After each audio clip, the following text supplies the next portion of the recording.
Well, happy Thursday to you, world. How's it going? Gonna be doing a little helloing, little humaning. Tonight I'm gonna be hanging out with my sweet friend, Lou Heneise. What's up, Max? What's up, Chris? My boys. It's like a band reunion going on in here. That'd be a pretty sick band. Me, Chris, Max. Kind of like that idea. Just waiting for Lauren to join. Lou.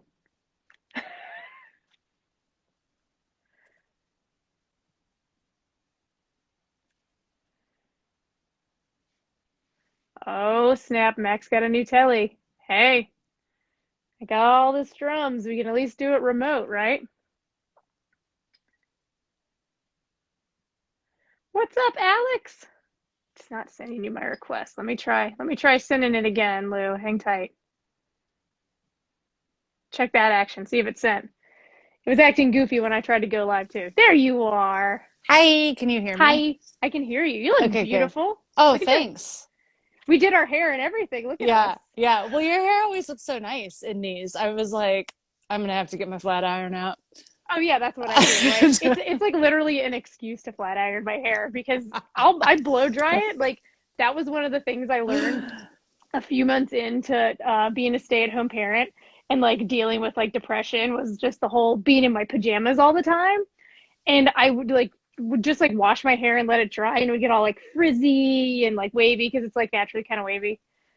And it just like stressed me out so bad. And I just had to start blow dry. And I was like, oh, God, that just feels so much better. Maybe I'll get frisky and put on some eyeliner, you know? Yep, feeling a little put together. Yeah, you know how that goes. I How's it do. been? I feel like I haven't seen your face in such a long time. Dude, I mean, 13 months Yeah, at this point.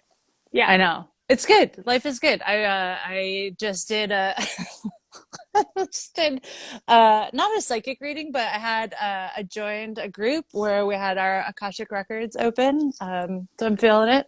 What? Feeling She it. opened it Yeah. with Nia Yeah. from Yeah. Get Your Shine On. I Yeah. cannot I could not believe that that event like happened tonight after we were literally just talking about her. Totally. I Yeah. was like, I mean, of course I have to. And she answered some questions and the answers made sense. So I'm just really feeling it. Well, a bunch of things we talked about came up today. And some on purpose. That one was just totally like synchronous. But I listened to a couple of episodes of Duncan Trussell Family Hour today Yeah, yeah, too, yeah. because we were talking about it.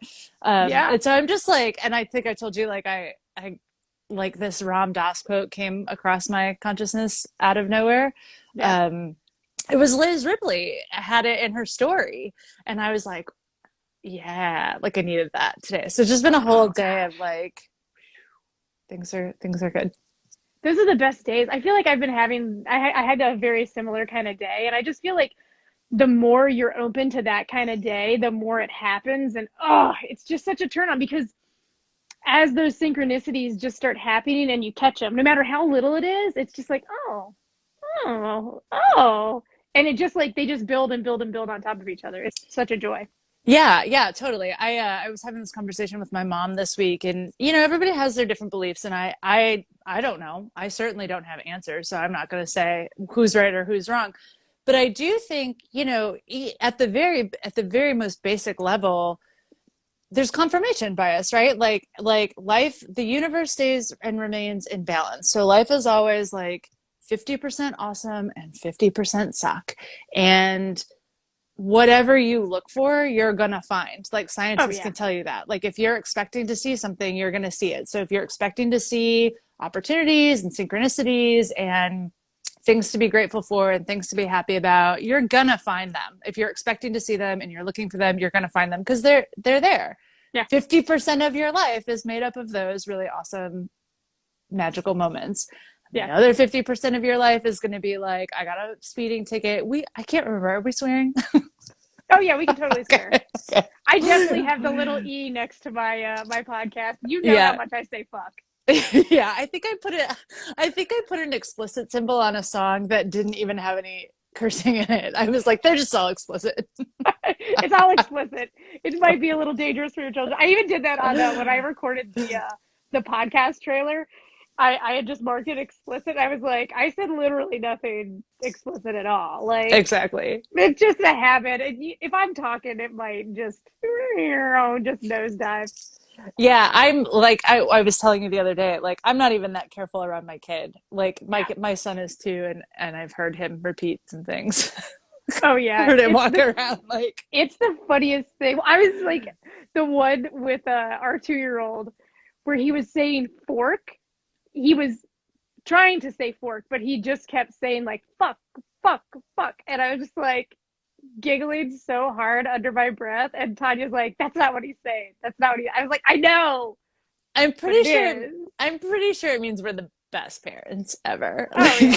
Like I should get you one. I have 2 shirts actually that you I should get for you and Tanya. One is it just says boy mom all day and the Yeah. other one is says good mom say bad words. That is me. Like that is my whole life.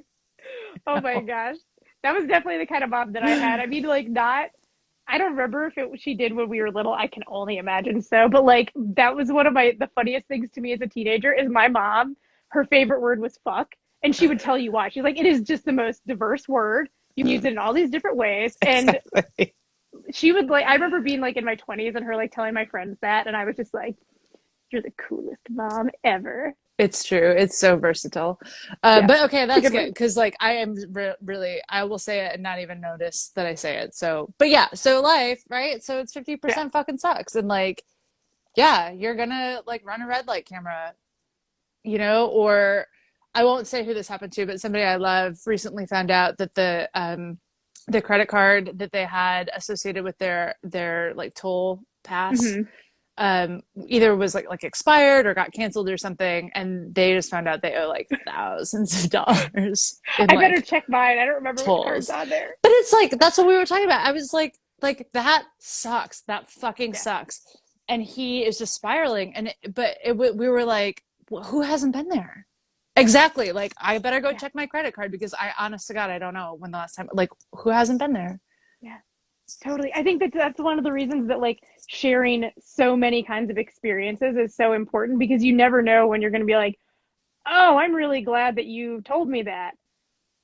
Because I had totally forgotten about that. Well, our friend Dave Piscotti, the drummer of Fovely, he sent me this email today about he's just said he felt inspired. He wrote me this really cool email about like his like top 20 like influential drummers, like the drummers that like really affected him. Mm-hmm. And he's like, I don't know why I'm sharing this with you. I was like, well, you just gave me the idea for like 3 blog posts. So thank you for being the catalyst for that, dude. And like, Yeah. he just It's like just was inspired for some random reason to write that to me. It was a really yeah. good list too, I gotta It's say. just energy. It's just Yeah. right. And yeah, exactly. It went from wherever to him to you. It's funny you would mention that. We were similarly, he and I were talking the other day, chatting the other day about drummers Mm-hmm. and about you because you Mm. play drums Yep. on I guess you played drums on 2 we recorded 2 songs. Yeah. But only one so far has been released. But Right. yeah, and we were both just like, damn, she's awesome. Like she's so good. She's so Well, good. that was one of the things that I wanted to talk about. And as we're like kind of talking about synchronicity, like just the way that happened was probably the coolest recording experience I had ever had because I had just put the boys to bed and did this stop recording? That damn thing stopped recording. God, this microphone. Oh no. Sorry, I just got distracted. I'm gonna lean over. I'm gonna press record. Okay. Ah, son of a bitch. That I'm glad it's not just me. What I was like, send request to join. Your microphone's not connected. Hold on. Go back to Instagram. Request denied. Like request not sent. And you're like, I'm just waiting on Lou. I was like, I'm here. I'm just hanging out. I'm I'm just here. off camera. Oh my God, this dumb thing. Yeah, Piscotti. Sarah I've just been is. fighting this thing. Anyway. I'm just gonna talk to Dave. Yeah, No, I'm back. Don't she's talk to wild. Dave. Oh, okay. You're mine right now. I'm All not right, sharing fine. you. I had Well, to we're talking share you about for you. the whole time we freaking worked together. I had to share you. You're mine right now, damn it. Well, it is Rex Manning Day, so that one's for you, fair. Piscotti. But yeah, April so 8th. talking about the way I ended up coming to the studio to Yeah. record for you that night. Yeah. We it was just such an interesting experience because I'd been working on like my band Black Glass had been recording a lot. I was doing like a lot of drum tracks. I'd really just kind of been in recording mode. And it was a Friday. So I'd been recording during the day while the boys were over at my in-laws.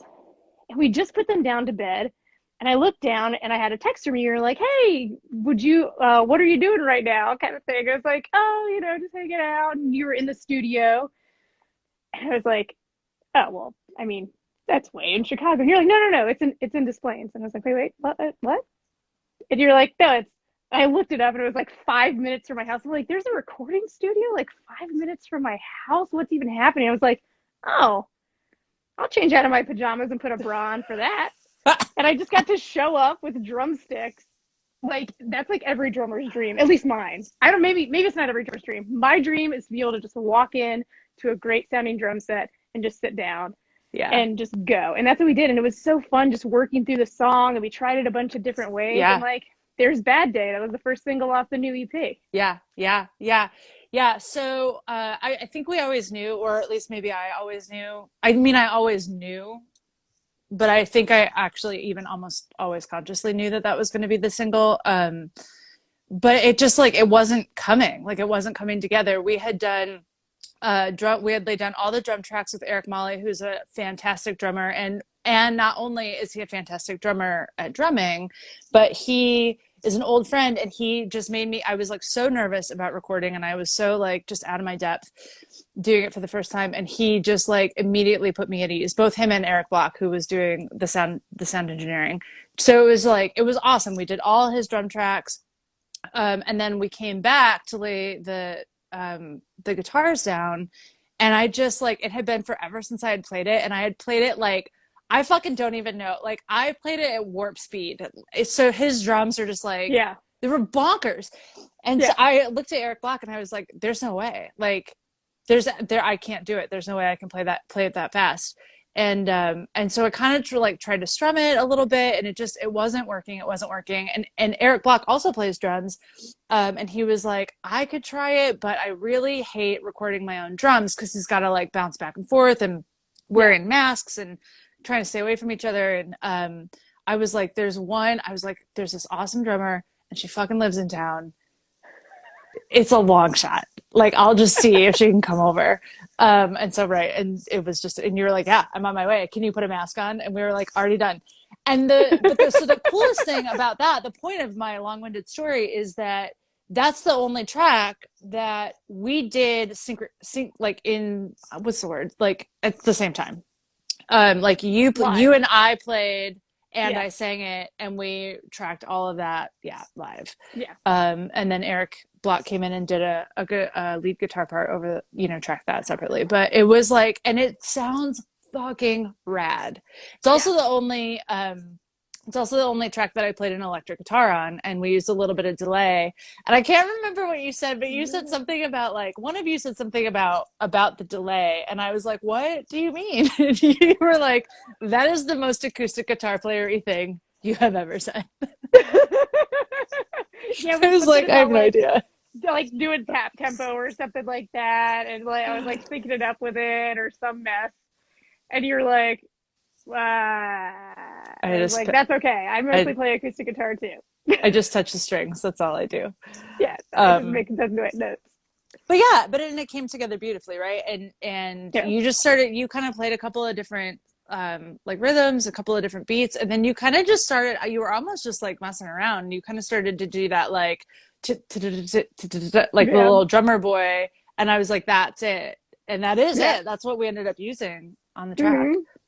It was super duper fun. I love when music just can flow like that, because even in that moment, I could tell like where it started was more where you had been with it, and like where we ended up was so different, and it was very gratifying. I had such a great time, and like Rec Room Studios is awesome, It's and rad. Eric is awesome. He's So rad. anybody looking in the Chicago area that's trying to record, Highly recommend. He and I have definitely talked when we were doing some of the mixing stuff. We were like, because I have so many more songs, right? And he was like, well, let's just get Sarah back in here, and we'll just. I mean, it was just such magic. So yeah, we'll be hanging out again this summer. Done.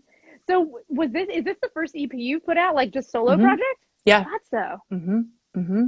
That's wild. How does that feel?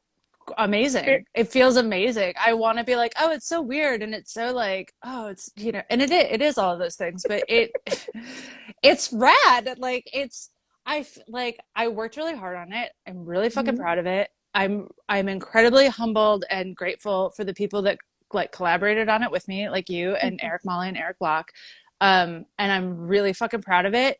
And I have always thought that the songs were good. But now that the single came out 2 weeks ago, and then the other three, the rest of the EP is coming out tonight at midnight, 11 o'clock our time.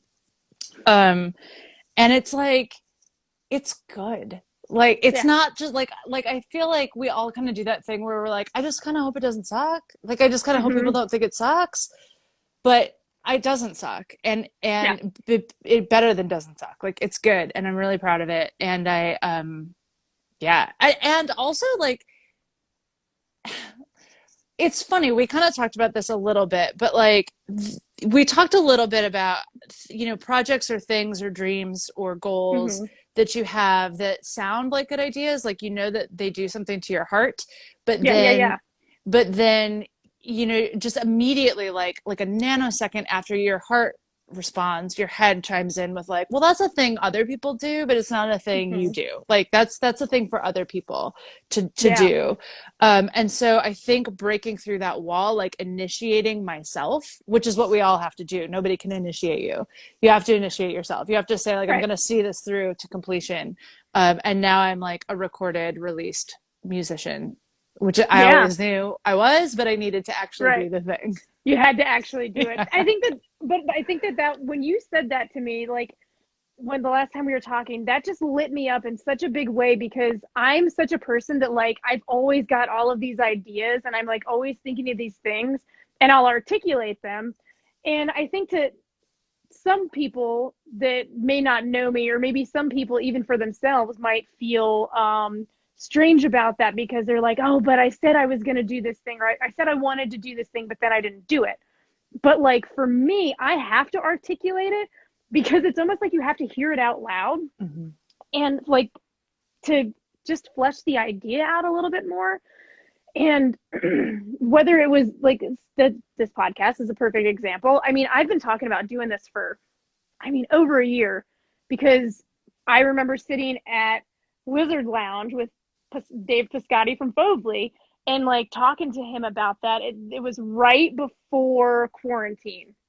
I was just kind of getting the first ideas of it, and I just kind of shelved it, because it just kind of, I wasn't ready. It wasn't working out. But I think that that's also one of the powerful things about ideas is, if you have a good idea and it is resonating with you, sometimes you're not ready to do it. Sometimes it's not the right time.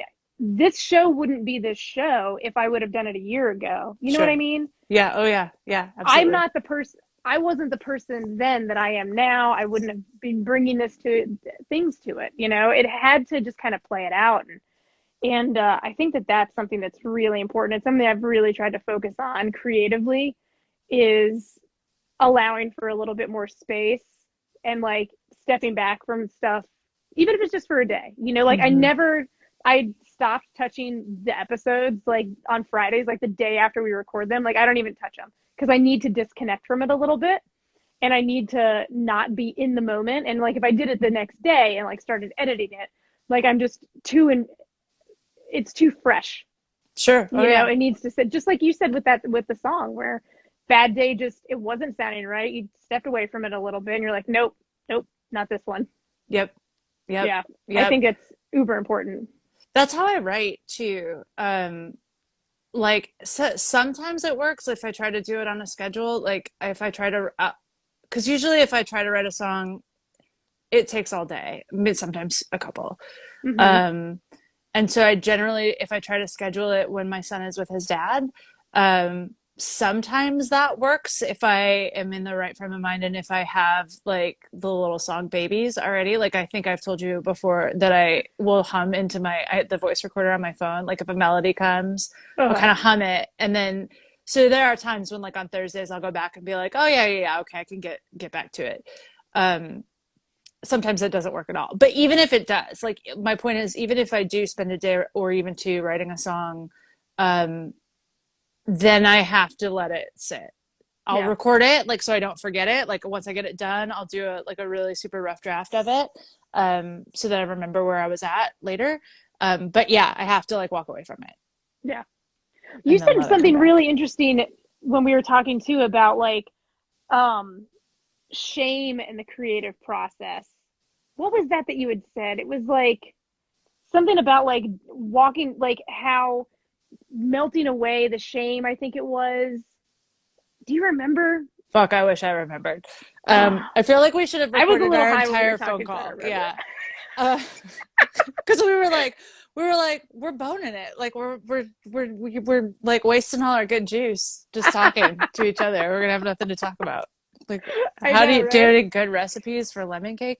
um Lemon cake? No, I've got a killer. I got a killer gluten-free carrot cake recipe though. oh, that sounds Just good. saying. Maybe I'll That post sounds it. really good. Maybe I'll post it. um no, well, I do, one thing I do remember saying is that um well, one thing I remember saying is, so you and I are both big Brene Brown Right. advocates and fans. And so obviously Brene Brown has worked a lot with shame. And so she talks a lot about how you can't combat shame with shame. Right. Right. And so you can't, right. So one of the motivations I have for making music is to pull that vulnerability out of myself That's what it and was. give voice and give sound and give language and give like musical emotion to people who maybe don't have that, right? And so it's like if I can cop to something, if I can find the courage to cop to something that's true for me, then it helps sort of melt some of the shame away that maybe hopefully somebody else is feeling. They hear it in the song and they're like, fuck, I'm not alone. Yeah. um or like, fuck, I feel validated now because Yeah. like somebody actually said that out loud and published it and put their Mm-hmm. name on it and like Yeah. identified with it. Yeah. Somebody was, that's exactly what it was that we were talking about. I couldn't remember. I had written down shame creative process because we were just like vibing and talking. And yeah, I think it's just so important. And I think that that's so much the music that I like to listen to. I've recently started getting like super obsessed with like just listening to like a song over and over and over again, which I haven't done in years. And there's this song that I had shared the other day by Phoebe Bridgers called Waiting Room. I And she's got saw this, I saw that post. And you know me, I don't know if you know this, but I big big hearts for Phoebe Bridgers. oh yeah, like Yeah, what a badass. totally. Yeah. I love all these like mid 20s, just complete badass women that are out there right now. Like, I just feel like that wasn't happening when we were that age, or, or like when we needed that. Yeah, yeah, And yeah. she's got this line in the song. I want to make you drive all night just because I said you should come over. And I have such a clear memory of like being like 18 or 19 and like my like first girlfriend was like upset the one night and she was like 3 hours away. This is like my best friend where like I had no idea that I was like gay yet and any of that, but I was like completely in love with this person in the way that you are at 18. And like I just remember the one night I was just like, I gotta go. And it was like going to be a 3 hour drive. It would have literally been all night. My mom was like, hell no, you're not leaving the house right now. I was like, I have to go, mom. It's so important. So, like, to hear someone else relate to that experience at 40 years old, I was just like, ah, Yeah. someone else? Yeah. Man, Yeah. it's taken me 22 years to hear somebody else say that that has happened to them. And, like, Yeah. oh, man, like, the teenager in me felt so validated by the teenager in her that she was when she wrote that song. You know what I mean? And Yeah. that is the power of breaking through your shame and talking about that, you know? Yeah, and to me, like all of my favorite songwriters do that very conversationally, and it needs to be very conversational. And and it's something that I'm really self-conscious about in my own songwriting, is that it's not dripping with drama, and that it's not dripping with like there's a place for Lord Byron, but it's not in the songs that speak to me, like, and it's not where in the songs that I want to write, you know, like, or Edgar Allan Poe or any of them, you know, like Right. like one of my favorite lines in any song, I don't know, it just came to me the other day, and I was like, that is one of the best fucking lines I've ever heard. And this record is probably 20 years old now. When Nico Case wrote, um, how does it start? I don't know if I could say it without singing it, but nothing comforts me the same as my brave friend who says, I don't care if forever never comes, because I'm holding out for that teenage feeling. And it's like, I feel like we would just say that at brunch. Right. But it's like she sings it, and it's like, you know what that feels like. Yeah. You know that what that truth feels like in a given moment. Man, like, I feel like I'm gonna like just be writing songs for the next 3 days, and like, because just even saying right now how you said about how it's like so conversational, I just feel like you just gave me this nugget of clarity for my creative process. So thanks for that. Hey, you bet. But yeah, like that's like totally what I strive for in my writing, like with the blog and whatnot. And just anytime I'm writing any kind of copy, it's just the one of the best things you can ever do is be yourself, whether you're a writer, whether you're a musician, whether you're a chef. And I think that's just so important. And I think that people get way too in their heads with music way too often, because we're like trying to make it so great. And like, I would often want to make it like perfect but grand, but also simple. And it's like, just say it. Just say it. How would you say it? Just say it. Just say what you got to say. And it's enough of a puzzle, right? Like, you already have a limited number of syllables and a limited, right? Like, it has to kind of rhyme. Like, it doesn't have to, but it could, but like it does kind of have to. But it's nice when it does. Right. You know, so it's like, it doesn't, just say what you got to say. You know who's wonderful at that is Corey Brannon. I don't know if you ever listen to his records, but like, he's probably my favorite singer-songwriter. Like, there's no probably about it. He's my favorite singer-songwriter, and that's why, because like the way the man turns a phrase is like, no, it would never occur to anybody else to put it in a song the way he does. I love that. So Peter, good. like, for me, that's Peter Bradley Adams for me. He's just such a beautiful songwriter, and like, where it's that conversational style but still feels like poetry, and he just like has these lines that are he's like, the one of the songs that I love of his is an old one called Longer I Run, and he's got this line that says, when my blood runs red with an old red wine. It's like, check out that song. I will. I totally will. So I've seen him live a few times, and both times I've seen him, well, all 3 times, I just like was so invested in the show, and it was just such an emotional experience that I'm just sitting there drinking during the show, and then I would like go and talk to him, and it's like, I'm just so embarrassed by like, I just don't know what kind of an idiot I sounded like, because I was like, I had lost the inhibition to not dork on him. So I was definitely dorking on him. And it's just like the most embarrassing thing. It probably wasn't as bad as I thought it was, but in my head, it's terrible. And one of the many reasons that it's like, it's just better to, I bet I don't drink. Yeah. You've had a similar experience as someone who also stopped drinking, at least. Yeah. Well, I don't really drink. And so we've kind of talked about that. So it's funny, like, I mean, I don't know, where do you even begin with that story? Like, I generally like, well, so we worked together. So Sarah and I worked together at Chicago Music Exchange several years ago, and for a couple of years. And at the time, I think you were still, at least when I started, you were still. And, and I think I don't think anybody else there didn't drink, except maybe Andrew Youngke did. I don't think Mm-hmm. drinks. Not to tell his business, but I think that I remember that. Um, Uh-huh. so to tell his business, I guess. Sorry, but I I don't remember think he'd mind.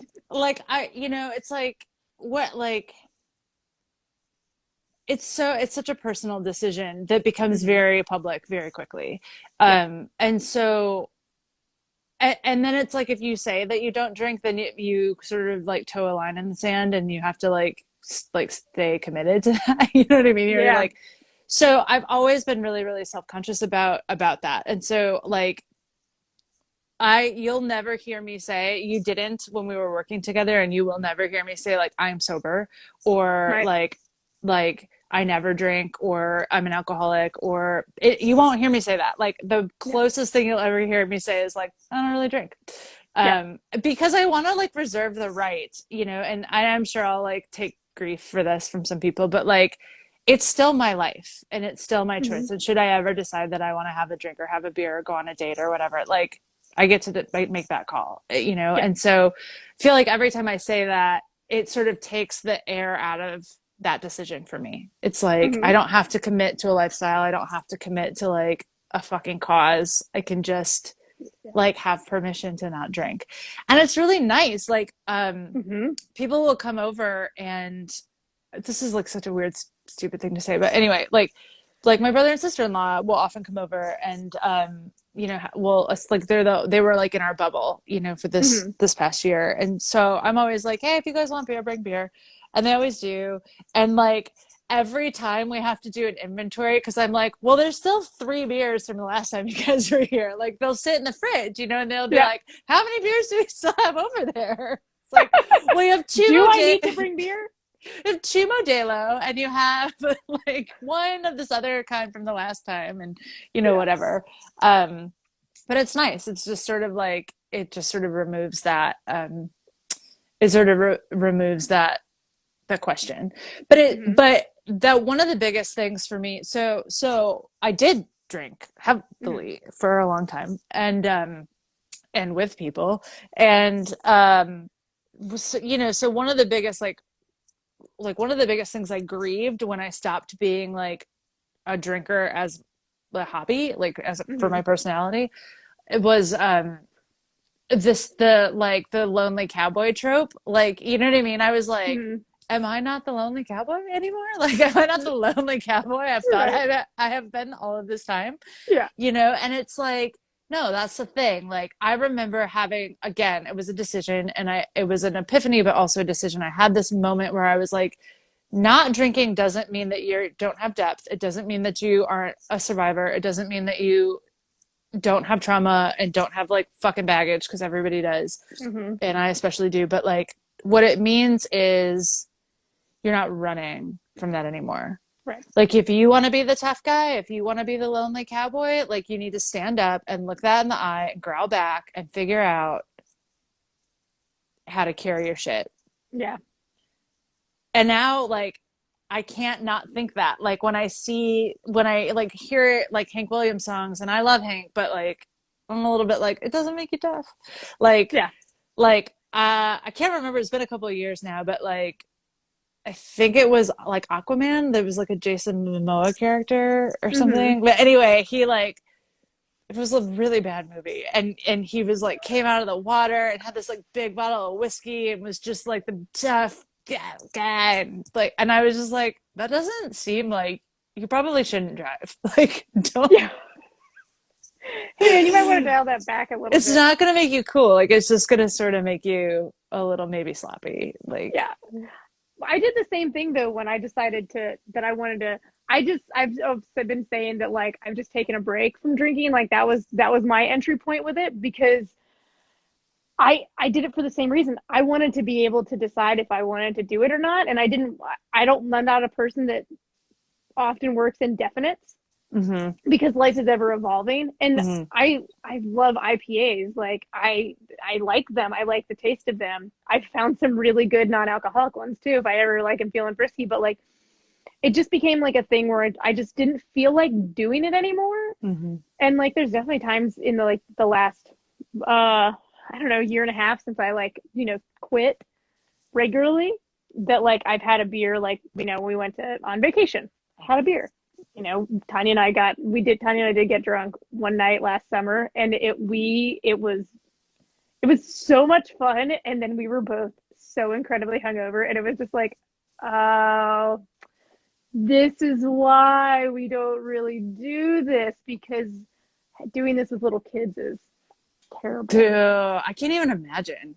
Yeah, I Ugh. remember like I just like being awake and like not feeling like doo doo, and like, man, I like spent so much of my time in my late 20s just so gross hungover. Ugh. So, Mm. now Hmm. my happy place now is a little microdose weed edible. That is my jam. I've said it before, and I will say it a million times. I think the world would be a lot better off if everybody was just a little bit more high, a little bit more often. Not Yep. saying go crazy, You're just saying probably right. I don't disagree with you. I don't disagree mellow with out. you. Yeah. Yeah. Yeah. Yeah. Oh my gosh. So yeah, you turned me on to the Mindy's. I was like, we were talking about it at the studio. I was like, I would love to love weed. If the experience I had on weed is what other people describe to me, like I would probably be high right now. I would never not be high. Right. I feel like every time I smoke weed or eat an edible, what? I don't know. I'm on fucking Mars, man. I can't talk. I'm wrapped up in my own head. I can't, like, I don't know. I do not function. But you were like, Mindy's low dose. And so Yeah. I did. I like went to the dispensary, and they knew exactly what I was talking about. So every once in a while, I'll do like a 2 milligram. Yeah. It's just like such a nice little happy place. Like I like to do that and like meditate, or like do that, and like that first hour when the kids are asleep, and it's just like, this is my time. I'm just like gonna put on some music, do the dishes, go play some Float. guitar. Yeah, like just zone out, and like I really enjoy meditating because like it just quiets my mind so much, because I have the same thing. Like I quit smoking pot like in my like late 20s because I started having like anxiety, like panic Yeah. attacks from it, because I was just like way too high. And I definitely have had those experiences plenty of times in my life. And that's when I was like, no, no, no, no, I don't want any of that. But then it's like, oh, yeah, 2 milligrams, five Yeah. milligrams. Yeah, Yeah. it's nice. It's Yeah. And started right into that. I forget I have them. Like, honestly, it'll be like 11 o'clock, and I'll be like, oh, maybe I'm going to be asleep in 10 minutes. Like, I'm not going to, like, I No, don't it's need to like get just high such right before I go to sleep. it's such a waste. It's like it's And not even I'm worth it. Like, why am I totally, gonna do that? I'm going to get weird sleep. I'm going to wake up with puffy eyes. Like, it's Yeah. cool. I But think that's and also, like, there are times when I'll think about it, and I just am like, generally, genuinely enjoying my consciousness. Like, I'm just mhm, enjoying being like conscious and having like my faculties. So right. it's nice. I'm always like, well, I'm good.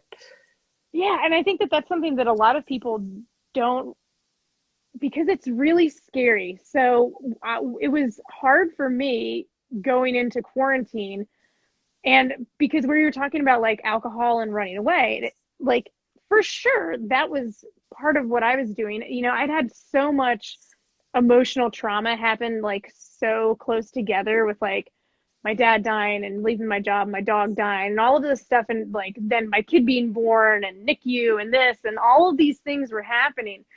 And I quit drinking, or took a break in like late October, and then going through the holidays, and then going into quarantine, and then it was just like, wow, I am just sitting here with all of these feelings. And Hmm. that was the one of the hardest and most cathartic and best things I ever did for myself, was Hmm. just sit in those feelings and just deal with them. And it really made me accept my own humanity so much, because I'm a very cheerful, happy person, mostly very optimistic, but I also have like a very depressed, melancholy side. I always have. Like I can remember being a teenager and like learning the word melancholy, and was like, oh, I understand that. Like that really like helps me understand what I'm feeling right now. Mm-hmm.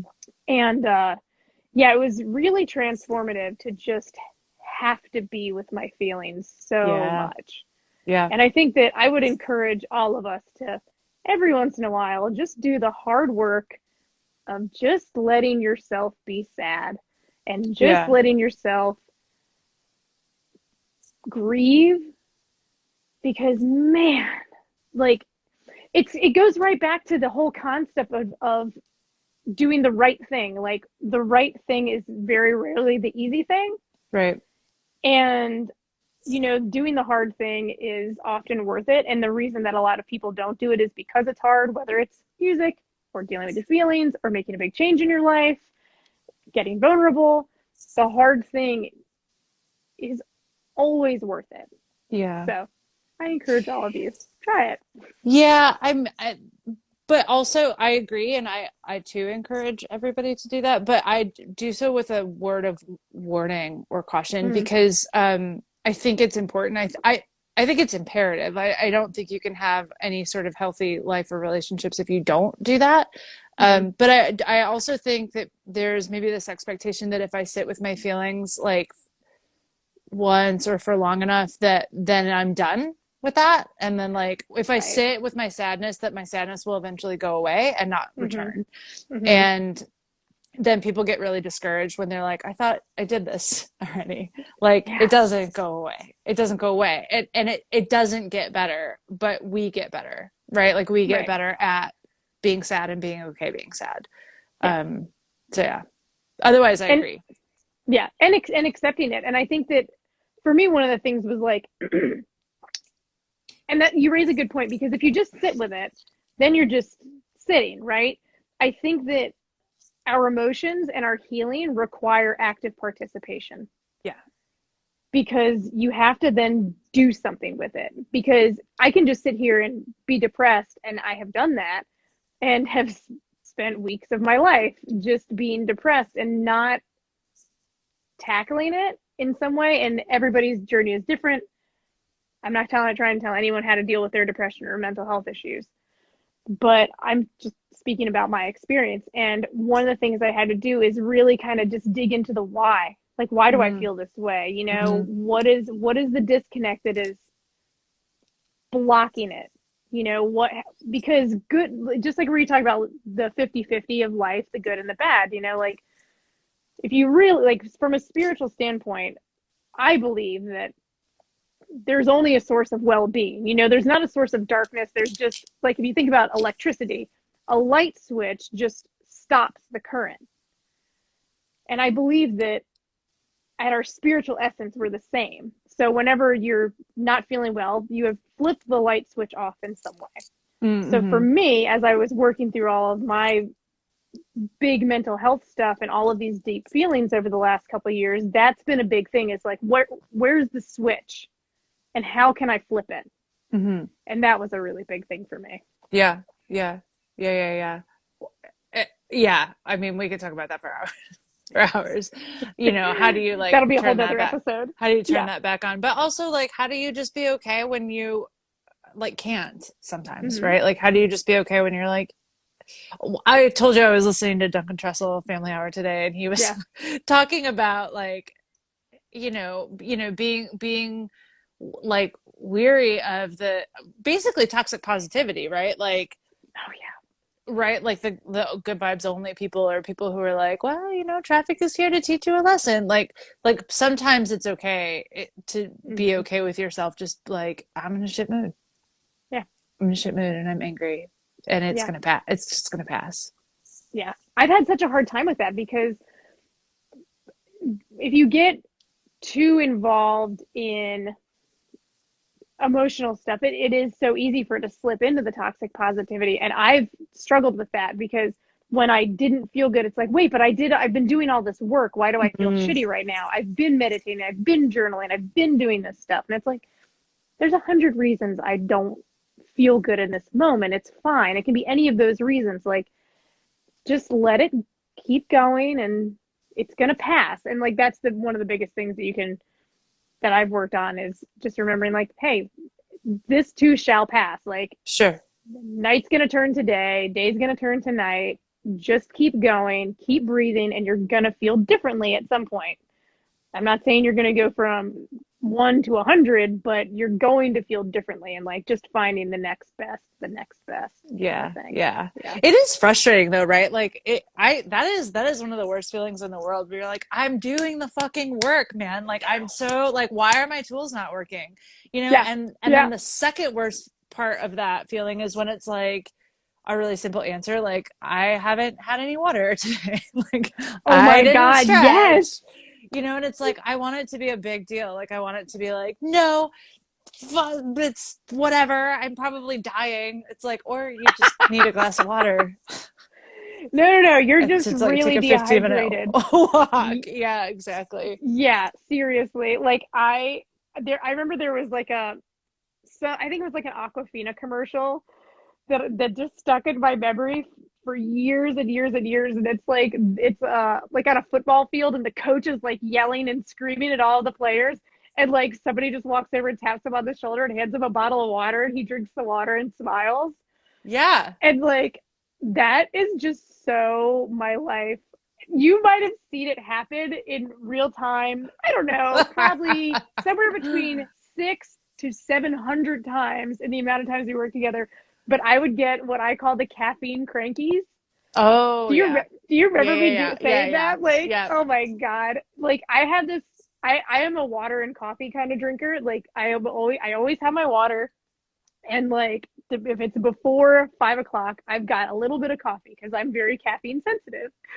But I love coffee, and I like the high of the caffeine. And there's this point that will happen in the morning around 9:30, 10:30, depending on what time I've gotten up. If I have not had enough water, I just start to feel the caffeine in my Yeah. system, and I just start getting so irritable. And I'm like, you need to eat a slice of bread and drink some water. Yeah. And I've had to really like remember that in the moment, like when I'm with my kids, and I'm just like, just really start to feel that coming on. I'm like, oh, you're being a cranky asshole. Oh, you need to go drink some water. It's especially easy to notice it when you're with your kids because you're monitoring their levels, and especially Hmm. because like our kids are close and similar in age, right? Your Hmm. kids are 4 and 2, and my son's Yeah. 2, and so you're like, is a tantrum coming on? Like, did you get enough to eat? Are you tired? Are you poopy? Like, what? Like, are you happy? Are you good? Are you Yeah. like Yeah. what? Yeah. You Yeah. know? And so it's really easy to be like, what? And where am I? Where am I in all of this? Am I happy? Am I dehydrated? Am I hungry? Like, am I just Hmm. cranky? And and it's kind of nice, right? Because you're like, we're going through that right now. We're explaining what sad feels like and mad feels like, and Hmm. we're at a point where it because of some books that we got recently, where we're kind of like getting. Jack is really like Jack, my son is a really happy person, but Yeah. he's also like really fixated on sad right now. Like he is projecting sadness a lot, and hunger. It's weird. Like animals are sad or hungry, and he'll say like, he's so mad.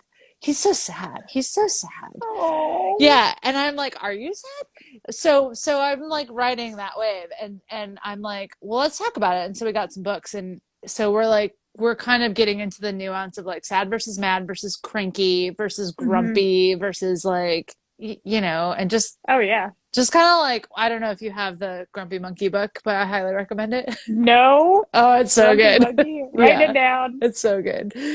Um, and it's like the more you, just like anything, right? The more you start talking about it, the more you notice it in yourself too. You're like, Hmm. I guess I'm the grumpy one today. Hmm. But it's like I just got done telling a 2-year-old that that's just like a state. Yeah. That's just like it's okay. Like sometimes you're just grumpy. It doesn't mean anything. Yeah. And Why do because I it's think that if it's me, it must mean something? yeah, exactly. Like why do I tell you that it's okay to have all these feelings if I can't like tell myself that? And I think that that's a big part of take your grumpy Tanya. pants. Okay, so I'm just gonna go down this real fast for any of y'all. The grumpy pants thing. Okay, so when Tiny and I were dating, in case you didn't know, I have a big silly streak. So when Tiny and I were dating, she like was really grumpy, and I was like told her she needed to take her grumpy pants off. So I like start like pantomiming, like taking your pants off. And I'm like, what were we like? We were in our like she was like 28, I was like 30. And I'm like making her like take her grumpy pants off. And like, holy shit, that has like stuck with us for this long. Anyway, I've digressed into grumpy pants. My wife is distracting me. Holy shit. But like, yeah, like truly, you gotta, like, I'm telling my kids that like it's okay to like have these feelings, but like, that's a big part of like reparenting, right? Is like, exactly what you're saying. What is the difference between all of these emotions? Like, let's try to really name them, because I'm a big one for words matter, because they do. And like, but I think like vocabulary has always been very important to me. And I think that that's one of the best things we can do as parents. And even if you don't have kids, to just reparent yourself. Yeah. And because no matter how good or bad your parents were, they got some stuff wrong, and there's some stuff that you need to heal. And you said something that I had to sit with for a while after you said it, but you were talking about how one of the things that you weren't prepared for when you became a mother was how it made you re-examine what you were willing to sit with and what you were willing to accept for yourself, because you didn't want to accept things for yourself that you would never want Jack to accept. Yeah. That And was that's basically it, right? Like, and I think I told you too, like, I have to find a better way to say this, because it trips me up every time I think about it, because it's so massive. Like, right. the first thing that happens when you have or are given or adopt or whatever, a child, the very first nanosecond that you are in charge of you are like the adult in charge of a baby, is a protective instinct. And it's like love comes hot on the heels of that, and love grows, but that the first thing is like protect this thing. And so all of a sudden everything is a decision. Everything is like, it, what am I willing to subject my child to? Like what is am I never going to allow to like encounter his space? And it immediately I was like, well, I have been letting myself deal with that shit all of this time. This whole fucking time I've been like putting up with some shit that like I would never, ever, ever, ever, ever let near my kid. Yeah. I'm allowing myself to be treated in ways that I would never allow my child to be treated. Yeah. And that was like the first lesson I learned as a parent. Yeah. Is like, basically I'm going to have to parent both of us for a little bit. Yeah. And I'm not convinced that it ever stops either. Like, because as we all just keep growing, because I feel like I've talked about this so many times on the show, but watching Daniel Tiger has been so healing for me. Because I remember my brother was into Mr. Rogers' Neighborhood, but like I wasn't into it. And maybe it's because he was 4 years older than me.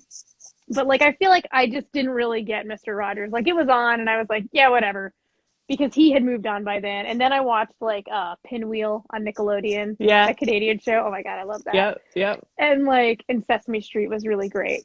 But there's something about just the whole Fred Rogers mentality that like really is kind of mine. It's like, no, you are perfect. You are exactly the way you should be. And there is no one in the world like you. And I think that there's so much great stuff that I have got taken away from Daniel Tiger, from like we were talking about feelings. We have Todd Parr. I don't know if you've read any of his books. Like they're like really like vivid color, and he's got one called The Feelings Book that's like, sometimes I feel silly, sometimes I feel sad, sometimes I feel like looking out the window all day.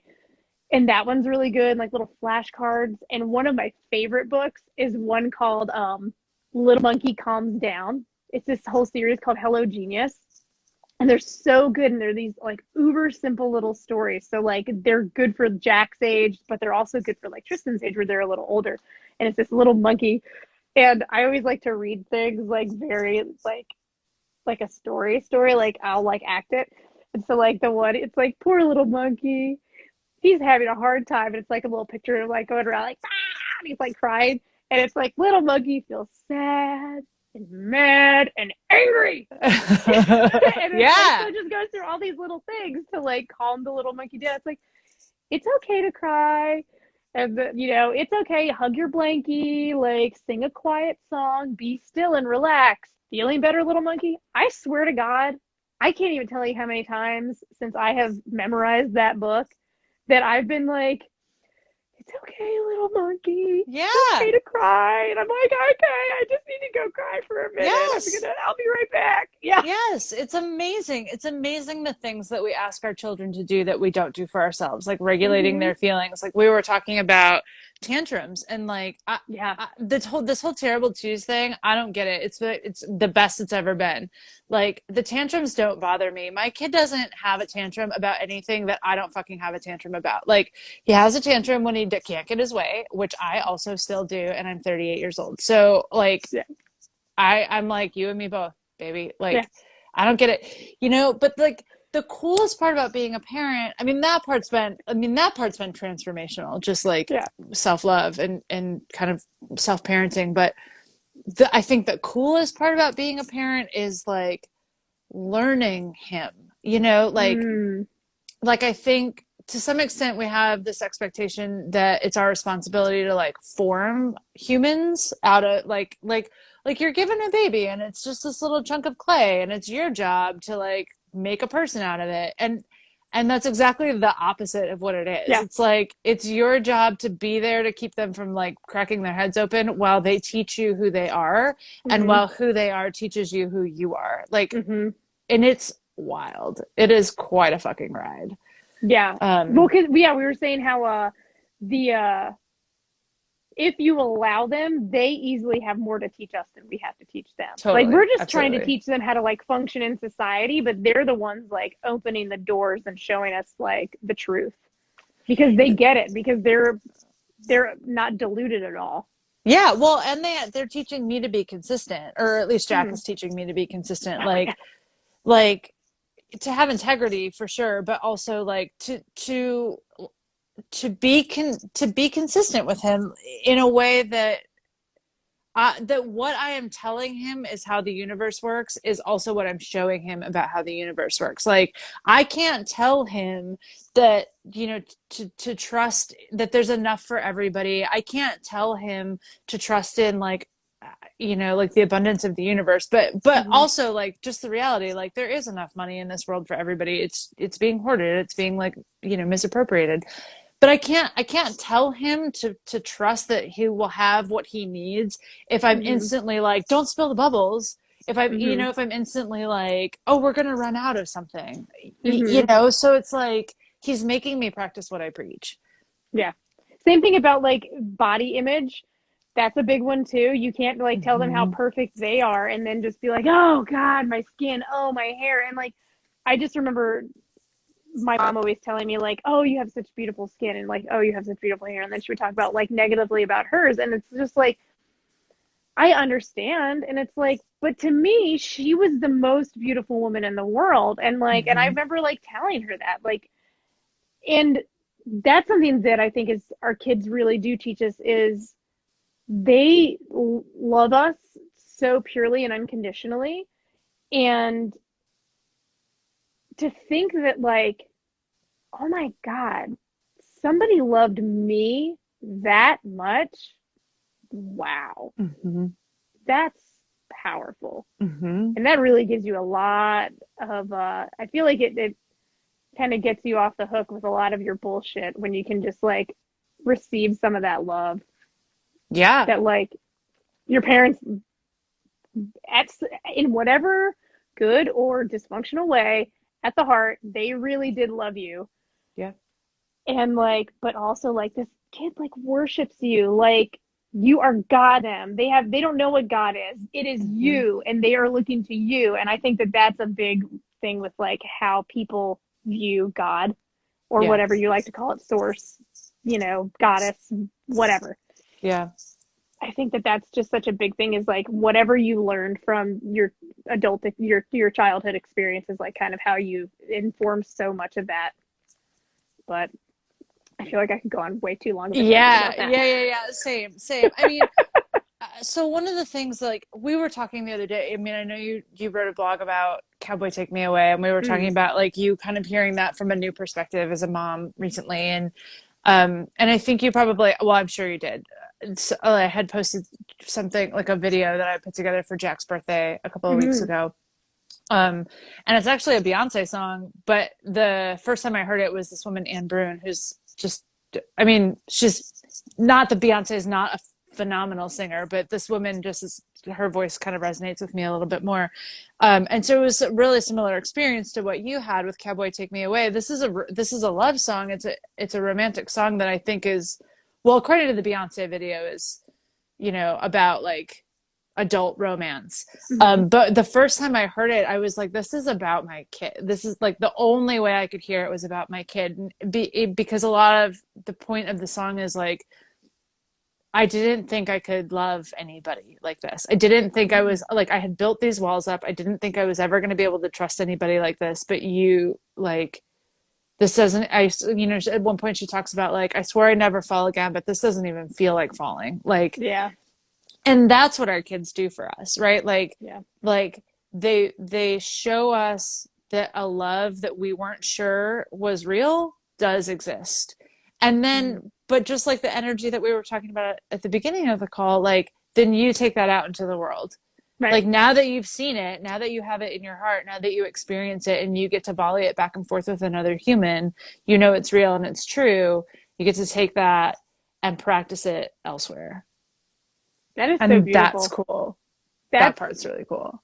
that's the best. I Yeah. cannot think that is the perfect place to tie a ribbon on this. I got it. Cool. You can't come back from that. That is too good. Those are beautiful, beautiful words to end on. Thanks. Lauren, I love you so much. I love you too, Sarah. Thanks for hanging out with me. So tell Yeah. everybody about Oh, where yeah. they can pick up Trial and Error tomorrow and plug all your things. Everybody, it's coming out in 58 minutes. So just stay up. Everybody Just just hang stay out. up. Just stay up. It's like not Have an that much edible. longer. Or Have drink a a cup beer. of coffee. Whatever. To take a walk. It's fine. Yeah, Trial and Error EP is out tonight. It is available in all of the places. I'm sure Spotify. I'm a big Spotify user, even though it's really not good for artists, but I use it all the time. So it'll be there. You can buy it directly from me at my website, which is louheneise.com. So it's LOUHENEISE.com. It's also available on Bandcamp, SoundCloud, iTunes, Amazon. Don't buy it from Amazon. Fuck them. YouTube, I don't know, it's all the places. But and All the then places. I do Facebook, it's louheneisemusic.com sometimes, but I'm on Instagram pretty much all day long because I enjoy it. So that's at Lou_Heneise_music. Nice. And I would also say, and Sarah plays on the song. Sarah plays on the first song. So I play on the first single, A Bad Day. And also Bandcamp Friday is coming up the first Friday of every month. So if you want to enjoy it on Spotify for a few weeks, fall in love with it, and then buy it, and Lauren doesn't have to pay any fees to Bandcamp. Just saying, that's something I've been thinking about. I'm trying to like save all of my big Bandcamp purchases for like Bandcamp Friday. Yeah, that way that's the artists actually get all the money. It was last week. Sorry. I know. It's like a month still until it's Bandcamp Friday again. But I buy don't it now. know. Just buy it. I don't buy it know on what iTunes. other people. Buy all the things. Yeah, I don't know what other people do. I don't like. I've never done this before. I don't have a label. I'm just like whatever.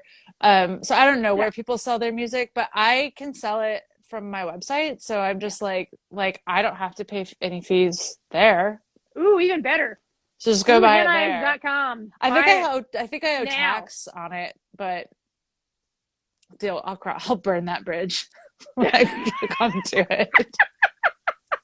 All right, darling. All right. Thank you so much. This is fun. Really, really fun. Thanks so much for your time. Give Jack some hugs and kisses. I will. All right. I'll talk to you soon. All right. Bye. Good night, everybody. Bye.